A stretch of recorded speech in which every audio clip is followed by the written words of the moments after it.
завишения процент девствени хора, защото родителите в днешно време смятат, че децата постигат информацията отвънка и не е нужно, те вече знаят всичко, не е нужно повече те да им обясняват. Това да обещаеш нещо на детето си и да не го изпълниш или да го лъжеш е едно от най-лошите неща, които можеш да направиш, дори когато е така наречената бяла лъжа. И 13 годишната така съзряваща личност, тя има нужда от това да разбере коя е нейната идентичност към мъжката или женската полова система. Психосексуалното развитие на един човешки индивид започва още от раждането. Ние се раждаме с два нагона в себе си, деструктивен и съзидателен. Либидото и деструдото. В днешно време децата в тази възраст, те не могат да определят, че са гей или че са хомосексуални или тем подобни неща. Те използват тази терминология. Родителите са буквално с изправени коси. Но действително тук много майки срещат изключителни трудности в това да се отделят емоционално от собственото си дете. Младите се наричат с разни термини, за да се приобщат, защото социалното общество е ограничен. Ние ядохме, ние акахме, на нас ни растат зъбки. Да, това е много интересно.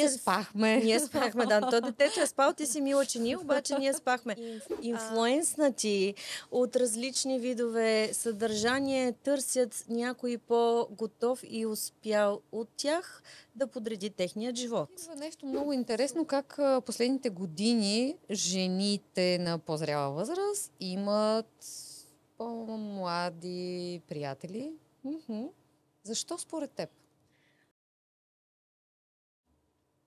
Здравейте, казвам се Мария Ганина и съм детски психолог. Също така съм монтесори педагог и учител по физическо възпитание и спорт. Нещо, което не е практикувано за момента. Също така съм майка и на 2 деца. Всичко това събрано заедно ме прави много съпричастна към проблемите в детското развитие, проблемите, които имат родителите.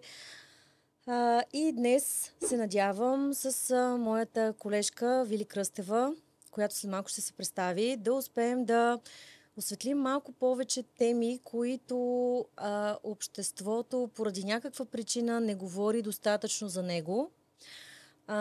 Ежедневно в своята комуникация с клиентите ми се открива този проблем, че те просто не знаят на някои теми как да разговарят със своите деца.